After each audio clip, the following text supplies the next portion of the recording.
Hey, what's going on? Welcome to Snoody Lounge Podcast. And today I got a special guest. So now you know what I got to do? I got to punch him in.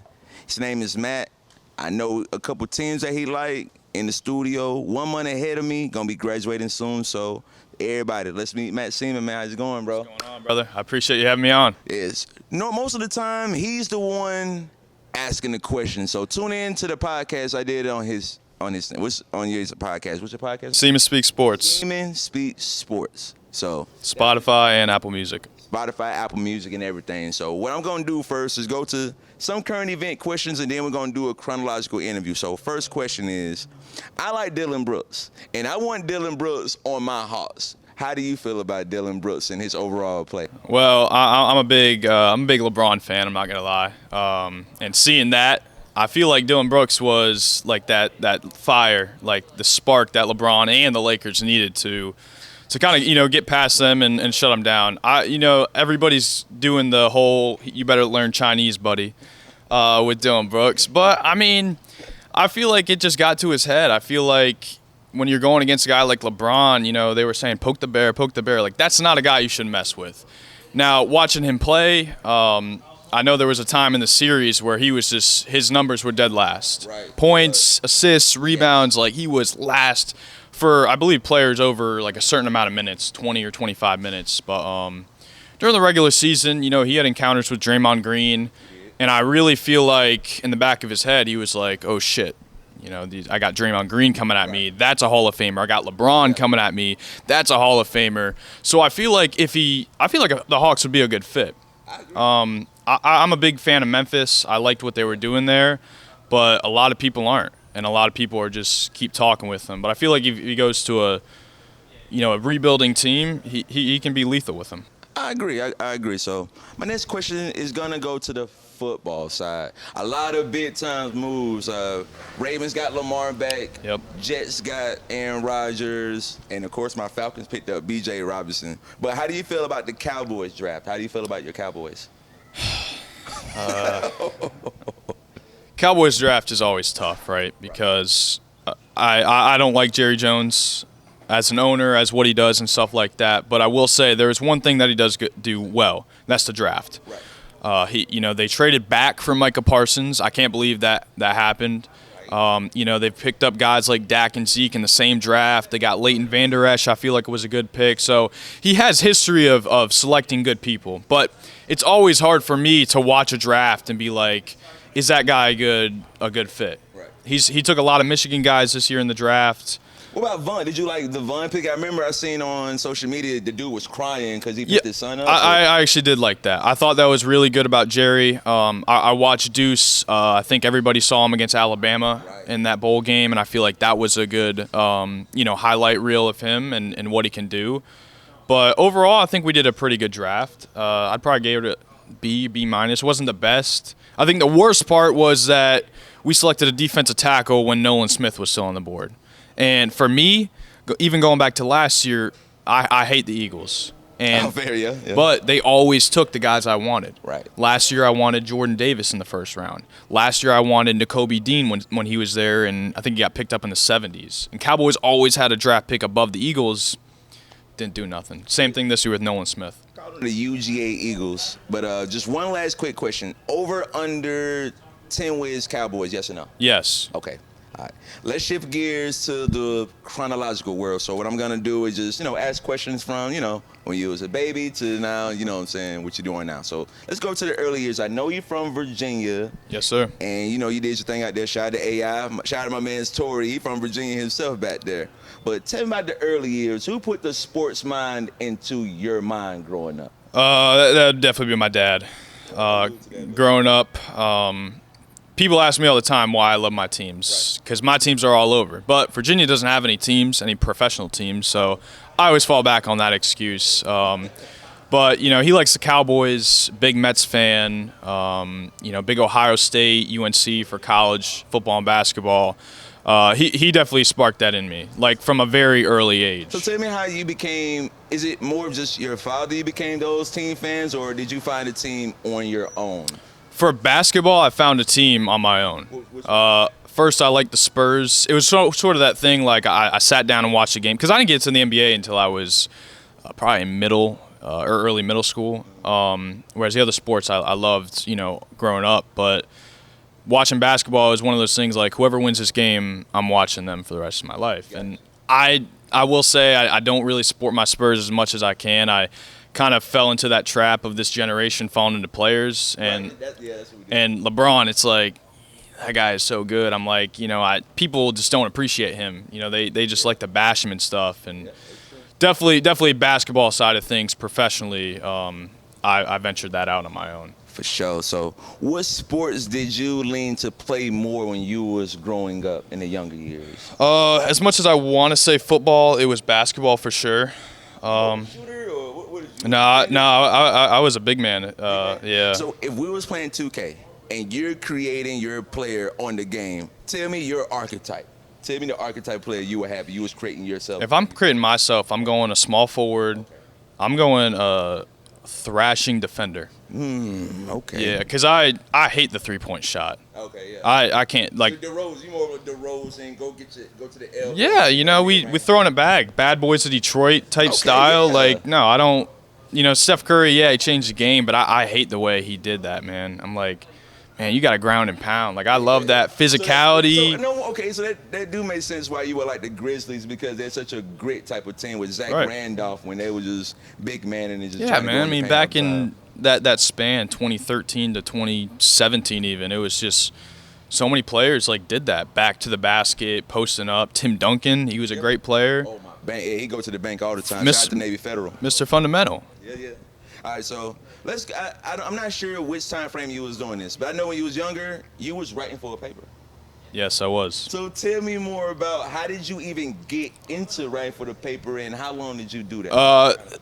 That's actually a funny story. So, growing up, I was terrible at English.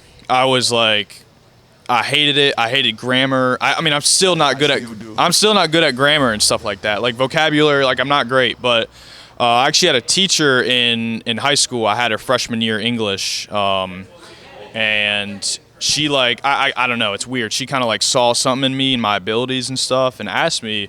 When I was a sophomore, she was like, hey, I kind of need people for the paper next year. And I had a few of my buddies in there, and, they were writing and stuff. And I was like, hey, let's do it. And I just love sports, and I really found a passion, like writing stuff down and giving out to the world about people, about events, about sports and stuff like that. I fell in love with it. So junior year, I wrote for the paper. I was kind of getting settled into stuff. And then senior year, COVID happened. I kind of lost, like, the back end of my junior year and really almost all of my senior year. But she asked me to be an editor. So I was a sports editor my senior year. So I covered all these sports, man. I was writing about lacrosse, soccer, football. What was the first thing you ever wrote about, if you remember? First article that Matt wrote about. I can't remember my first one, but I'll tell you my favorite one. One of my buddies. So all my boys played football.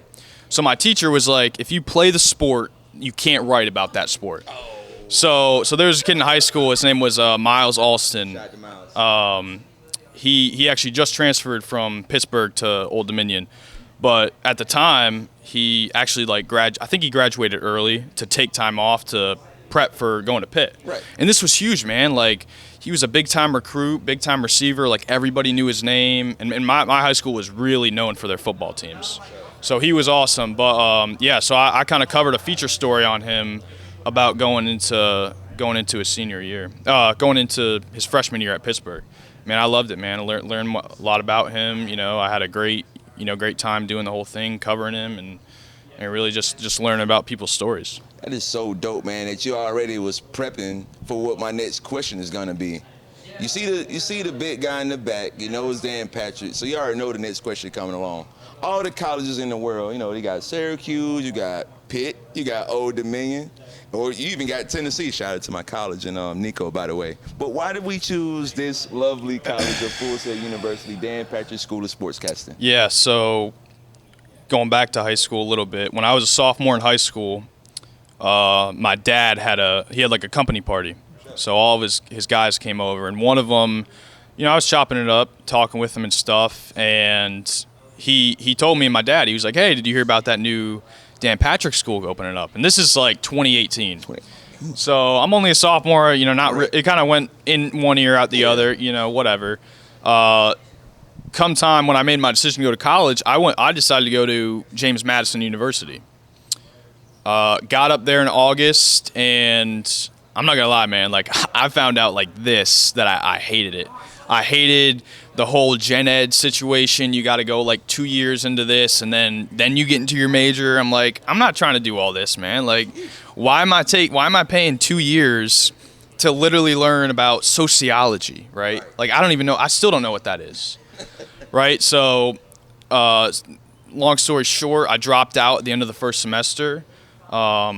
And I remember the time that I made the call. I called somebody here at Full Sail. I can't remember Miguel, I think his name was. Yeah. One of the guys in the resource office, and he was just explaining to me, man, we had like an hour and a half conversation. It was a Tuesday morning. I called him. I was like, hey, tell me about Full Sail. Like, is this where I'm going to go? Like, this is what I want to do. Got off the phone with him, called my mom, and I was like, hey, like I want to do this. I want to do this. And basically, I dropped out after that semester. I had a really bad GPA, but at the same time, I was like, I'm not going to need none of this. So I decided, I got all my stuff together, and 2 months later after I dropped out, I found myself here and haven't looked back since. And you've been doing your thing, if I could say so myself. So we both pulled a Kanye. I pulled a college dropout myself and then ended up going to Full Sail. So my next question, normally I ask people what to expect from psychology play and presentation, but I'm going to ask you something different. So if you're going to sportscasting, you got to see Ruddy in intro. Yes. Tell the new sportscasters who are going to see this interview, what can they expect when they go to their first sportscasting class, which is intro Ruddy? What can they expect? I mean, I would just say expect a lot. It's a lot of cool stuff, and I know those the first 2 months are kind of like, what am I doing here? Like, this is dumb. Like, I'm learning some stuff, but I would just say keep an open mind because there's so much you learn, man. Like, it's a very broad class, but Ruddy's a great teacher. I mean, I love Ruddy. He's a fan favorite here at DP. But he knows what he's doing. From logging the games to your first time in the studio right here. Like, there's a lot of nerves, but just keep an open mind because, man, it is a blast. Yeah. Tell people more about the rundown creator. Like, a lot of my friends ask me about, like, what are you writing, like, in that little bubble. Yeah. Tell me about the rundown creator. Man, rundown. There's so much that goes into it. Well, yeah. Don't go into all the music and all that. No, I won't. But it's really. So every story, TV, you only get a fraction of a time. We can talk here for hours about whatever, but TV world, you only got like 60 seconds, maybe, to tell a full story. So you gotta you gotta time it right. You gotta do a lead in, to your story. Tease them, tease your viewer, tease your listener, tease your audience of what you're gonna say, and then boom, maybe we cut to a voiceover of LeBron. His highlights last night against Golden State, something like that. You're going to say, all right, well, Steph Curry came out and he did not want to lose in this game. Right. Blah, blah, blah. Long story short. And then at the very end, you throw your tag in there and, kind of just wrapping up your story and then boom, transition to the next story. And that's really the process. You tease your viewers with everything that they're going to see in the show, right? And then boom, lead into your first story. Say the story, close it up, and that's really the recipe you kind of follow the entire way through. For sure. So I know you're a month ahead of me, so I be giving you calls from time to time to try to get some insights on things. What class made you realize like this is for me, like this is where I want to be at, and this is what I'm gonna do? Ooh, what class? Honestly, man, probably Christine's Vocal 2 class. Ooh, I just got out of that class. Yeah. Yes, no Y-bombs. She really, I mean, there's a lot of times in this program where you kind of feel like you got your back against a wall type thing, like you got to get it done. Sports never sleeps. Right. TV never sleeps. Like you can't stop. Discipline and consistency is like what you need to keep you going in this program and really in this industry as a whole. But when I got to Christine's class, I was kind of like, iffy. What am I going to do? Do I belong on air? Do I want to do radio? Do I want to produce stuff like that? And she kind of opened my eyes. Like, you don't have to do everything about sports. You can be on air and talk about whatever you want. You know, you can do it your own way. And it's really just a combination of producing and being on air, just giving an audience that I can connect to what they want to hear and what I enjoy talking about. So her class, yeah, for sure. You know, she's got a final in the studio, dressing up and stuff like that. I always love doing that, man. Like, I get in that suit and I'm like, it's me time. Let's go. Oh, yeah.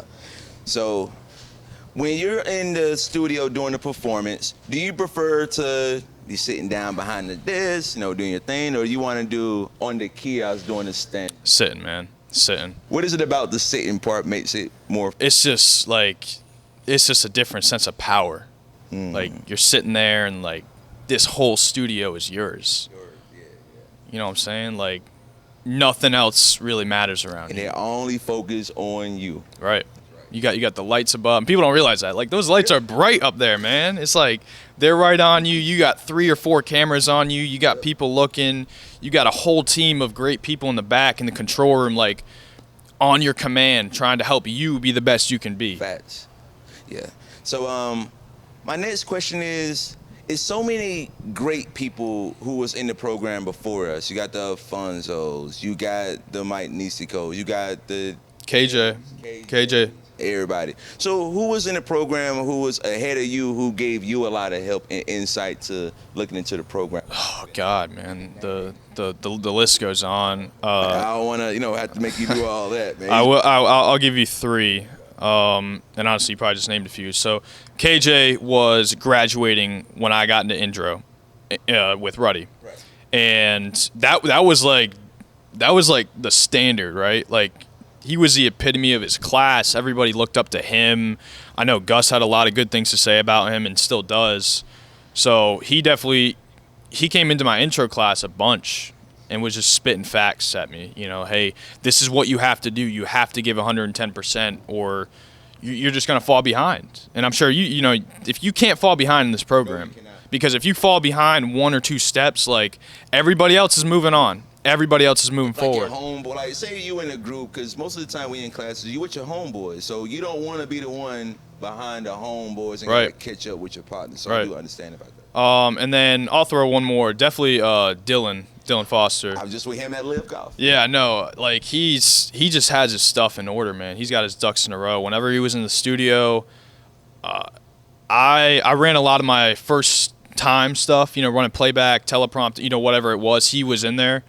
And I remember one time, man, he was in P&P 6, Project and Portfolio 6, and the basis of that class is to have a lot of shows, Right. and they did shows like every other day.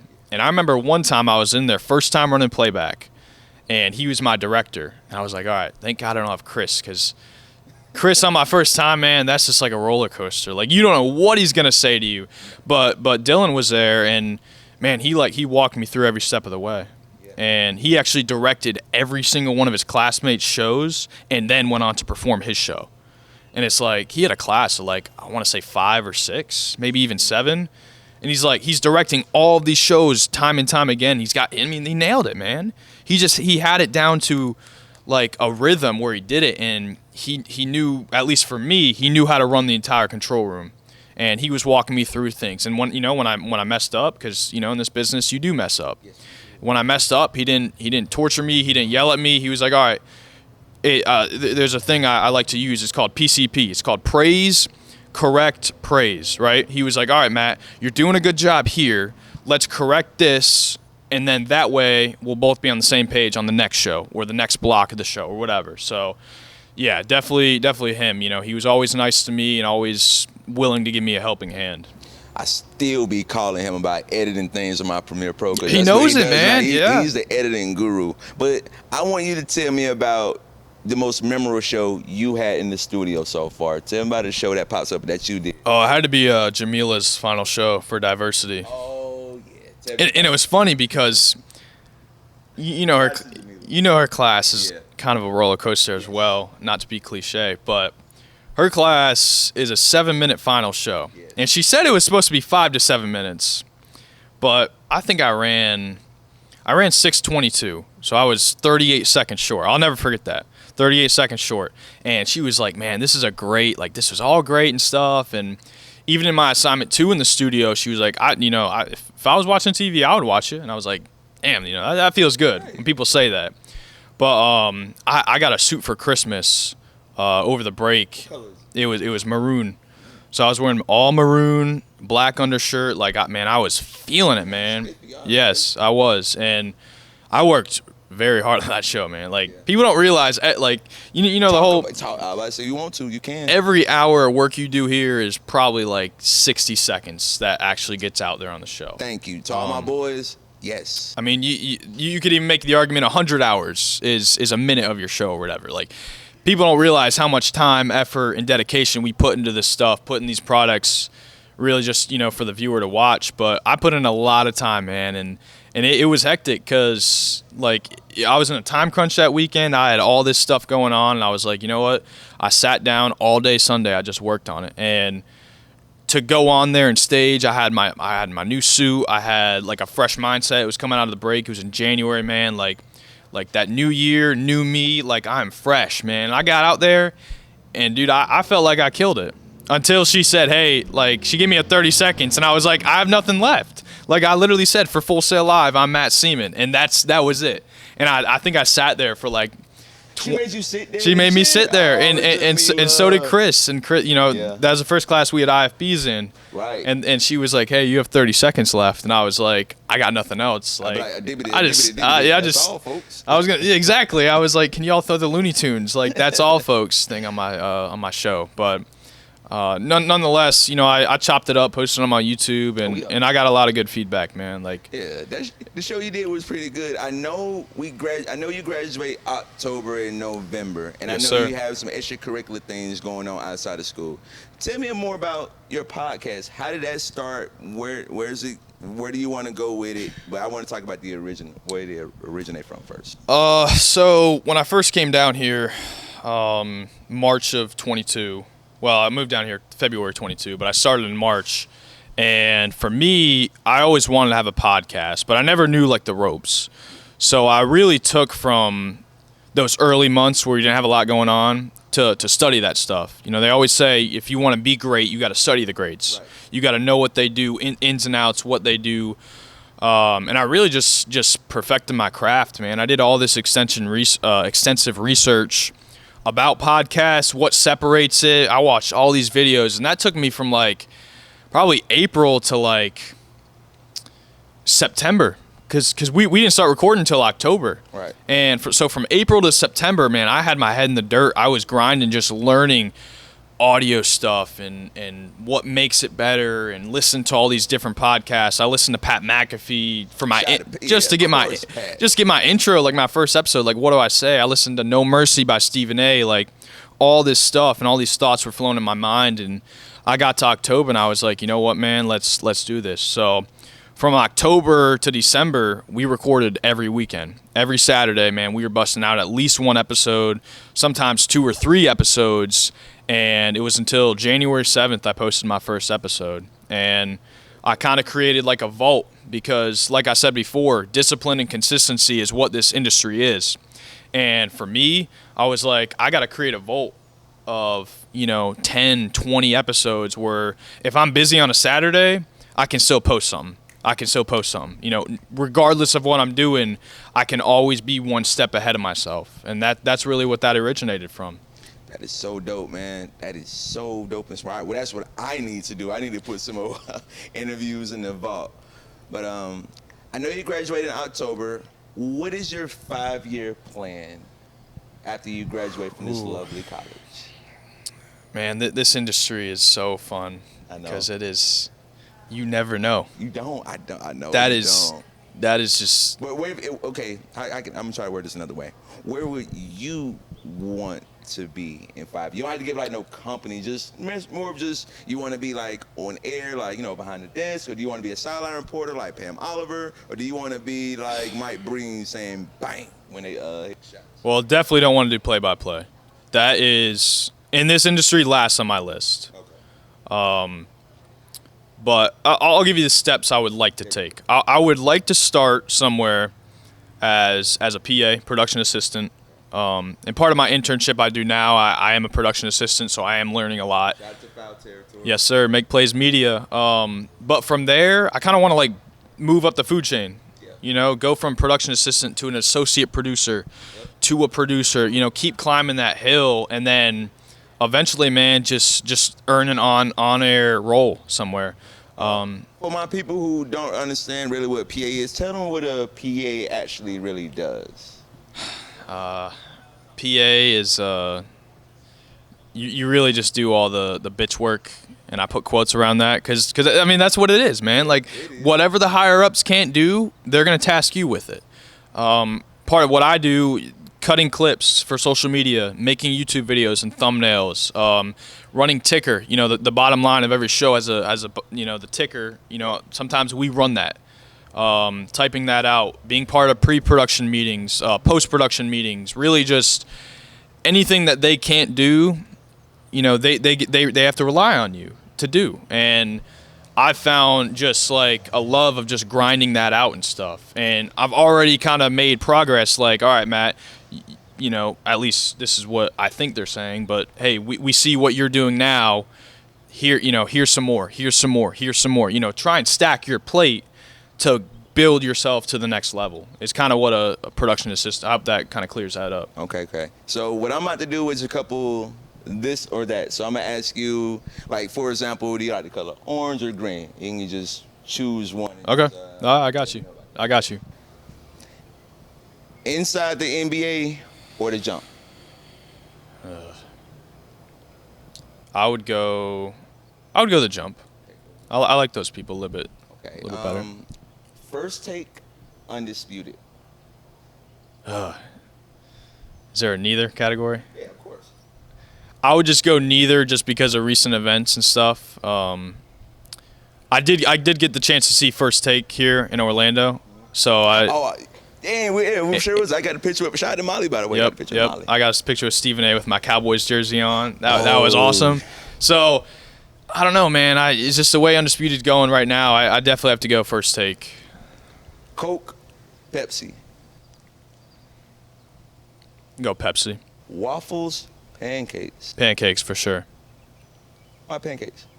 They're just, I grew up on them, and waffles were just like, for me it was just like a fancy food item when I was a kid. It's like they got all these, they don't have pancake makers. They got all these waffle makers. I'm like, I mean they got skillets and stuff for pancakes, but pancakes just taste better to me. So, okay. Red Bull, Monsters. Monsters for sure. I mean, I don't really care about growing wings, so I'm just gonna go Monster. It keeps me going. All right, my last one. Gatorade, Powerade. Gatorade for sure. And I'm with you with that one. So let's go ahead and shift gears back to sports. So I know you're a Cowboys fan, and I'm a Falcons fan. And, you know, I like to say is what Stephen A. says is an accident waiting to happen with the Cowboys. But tell me your realistic expectations for the upcoming season. I want to dive a little bit more deeper into the Cowboys. Cowboys. Well, I say if we can get second place in the division again, that would be a successful season. Just looking at Philly on a raw basis. However, because of Philly, we all have a tougher schedule next year. At least compared to what we had this previous season. But for the Cowboys, I think I'm gonna trust Jerry's gut with the draft and hope that these players, you know, can make an impact. But for the first time in who knows how long, they actually did something in free agency. They went out and got Brandon Cooks. That was my next question. I know DeAndre Hopkins is still looking around, so there's always possibility for him. We cut Ezekiel Elliott, which... How do you feel about that? I was always a big Zeke fan. I always was, and I tried to defend him just because I think he's a hard runner. I think he's a good dude and plays football well. But just looking at it from a statistical standpoint, every single year he produced less quality. So, I have a... how can I try to word this? It's a player you know that you defend, but you know it's always gonna get that person's always gonna get trolled. So like how my buddy HP always defend Russell Westbrook, but you know everybody always destroys Russell Westbrook. What's a player like that for you who you always defend, but it always seems like the majority is against him? Was that Ezekiel for you? I'm gonna take it a step further back. My guy Tony Romo. Ooh, that's a good one. Oh, Yes. that's a good one. Yes. There was a time where I started watching him. It was like, dude, we're going 8-8 every fucking year, man. Like, can we please win more than 8 games? And every single year, man. I remember I was like, always at the end of the season, I would sit down and look at the schedule of that year, and I'm like, how the hell did we lose to 8 teams this year? We should have been 13-3 at the worst. Yeah. But yeah, Tony Romo for sure, because I hated the way Dak Prescott came in. I hated it, and it really pissed me off because I remember I was going into my freshman year in high school when it all kind of happened, and I'm like, dude, Tony, like, I can't keep defending you. And it was just injury after injury. But, man, if you look on paper, I will say this, and you may agree with it, you may not, but Tony Romo on paper, I think he's got top 10 stats of a quarterback of all time. It's a hot take. It is, man. But if you like, I'm a Cowboys fan. Like I probably know better than everybody, and regardless of any bias, like the man was good. Like you watch his highlights and you look at his numbers, like the man was good, and he never had the defense, and I feel like that was the thing, man. Like just recently, the Cowboys woke up and say, hey, we're taking your man Dan Quinn from Atlanta, and be like, hey, can you make a good defense? And thank God we've had a good defense recently. But again, like for Tony Romo, I always tried to defend him, and then Dak Prescott came out, and now the rest is history. Now you almost got to defend Dak Prescott now, to be honest with you. I'm not. So I can't defend him. My last question about your Cowboys is, I know you also got Stephon Gilmore. Yes. And you have a pretty good defense last year. Yes. So how are you expecting the top 5 defense, or are you expecting like even better? Because I'm expecting top 5 for you guys. I'm going to go top 3. I can see that too. Just because I love the way Trayvon Diggs shut every hater up last year. It was really weird. I went on social media and I got no Trayvon Diggs hate all last season. But the year before, he's getting all these easy. I'm like, have you ever been in an NFL game? Like, God knows I haven't. I think that's one of the most difficult, other than quarterback, on defense. Cornerback, you're on your own island. You got to hope. Exactly. And they're saying, well, the quarterback just gave that to him. Like, he didn't give, like, you know the saying, in Madden, they always say, and that's why they're playing defense, because they can't catch. It's a famous line.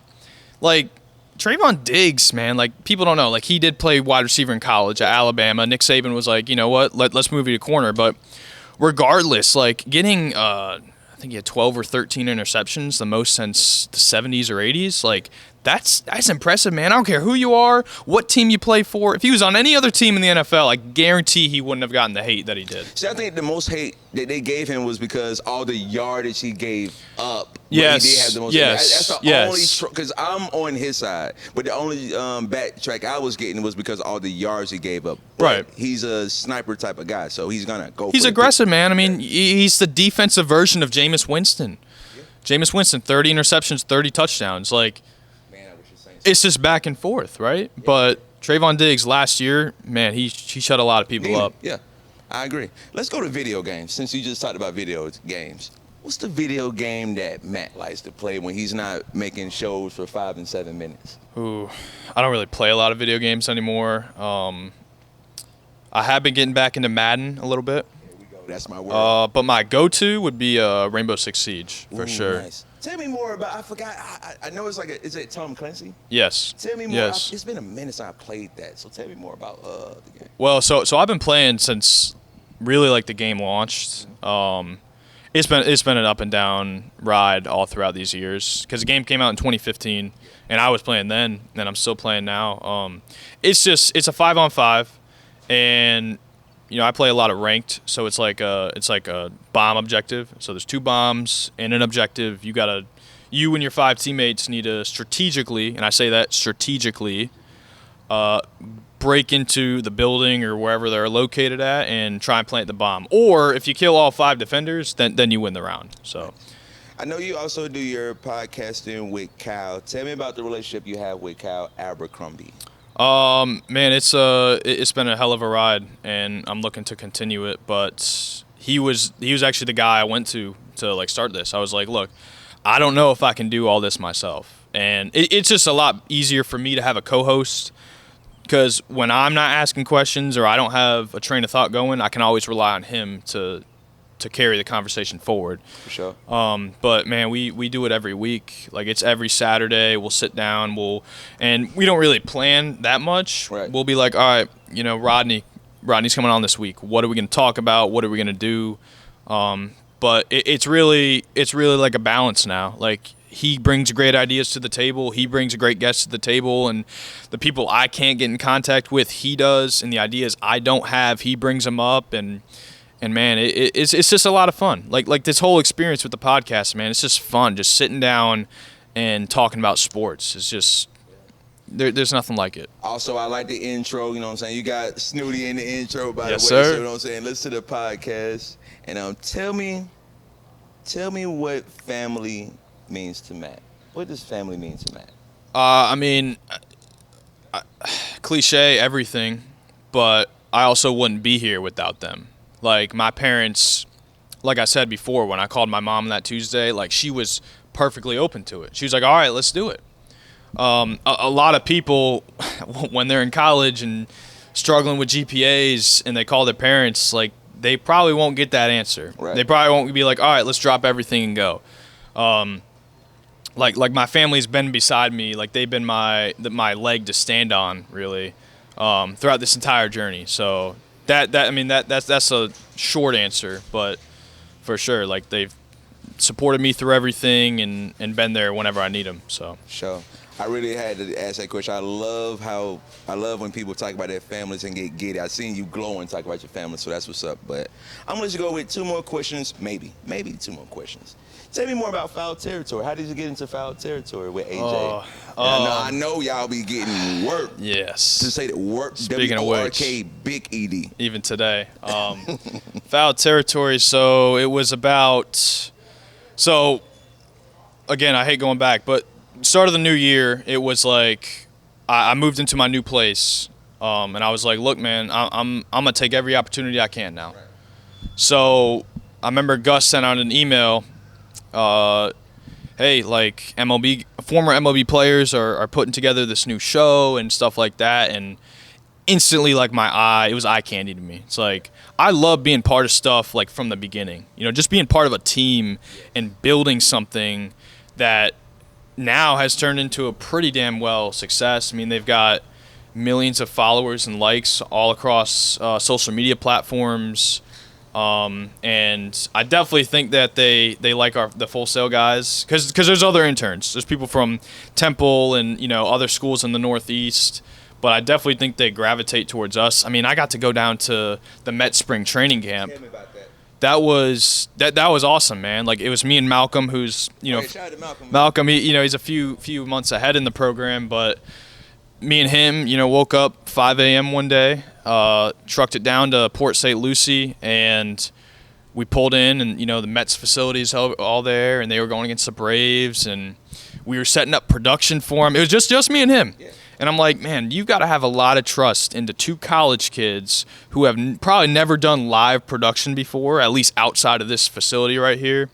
And we were there, man. We were talking to the Mets PR guys, and they set up the whole interview basis. We set up our lights, cameras, like we have here, and out comes Francisco Lindor and Edwin Diaz and Tommy Pham, and then I saw Buck Showalter too, and I was like, you know, said what's up to him, and it's like that's what I like to do, man. And then afterwards we got to see the game, and it was awesome. It was a hell of an experience. So Foul Territory, like, what I've done for them and what the opportunities they've given me, it's just awesome, man. It's just awesome. Man, salute the Foul Territory and AJ. Hey, AJ, if you see this, hey, man, give my guy a job, you know what I'm saying? Pay my guy some money, my guy. I'm hoping. But the last thing I'm going to let you go with is, tell me about the experience with Dan Patrick. Tell me about the experience with when you met Dan. Well, I will say I have never in my life been a part of something like this because as great, like in this industry, I think we can both agree. Dan Patrick is like up here. Like he is the ultimate goal. Right. But which means he can just slap his name on the school and go about his day. Yeah. But man, I mean, every class we have here, we see something Dan sent to us. Yep. About how to build packages, interviewing stuff like I'm in now, how to write broadcast writing style. Like every month you see Dan, whether it's in video or whatever. And for him to take the time to come down here, I think he comes down here 3 to 4 times a year. Quarterly. And talk to his kids. Like he doesn't need to do that. He can be like every other college in this country. Just take your money and go about their day. Like he takes the time. And he sets up those Zoom interviews, Q&As. Like, you send him your work. You're getting critique from the Dan Patrick. Like, who else, man? Like this guy, like, he's giving you the advice that you need to get to hopefully one day get to where he's at right now. And it's just incredible. Man, it was such a dope interview, man. You got any shout-outs? Anybody want to say thank you? You know what I'm saying? I mean, I think we covered a lot of the people in here. Shout out to everybody we talked about here, so. I want to give a shout out to Jay Harris, Josh Roden with CBS 44. Can't wait to see y'all, man, and start working and get into the groove. And this is Matt Seaman, and he's the content demon, man. And you're going to be seeing his face either in the sports world on ESPN. Or hearing my voice. Or hearing this voice on that radio station. So it's Rodney with Matt, man. We checking out, man. Yes, sir. Appreciate you. Appreciate it, bro, so much. Absolutely. Man. And we out.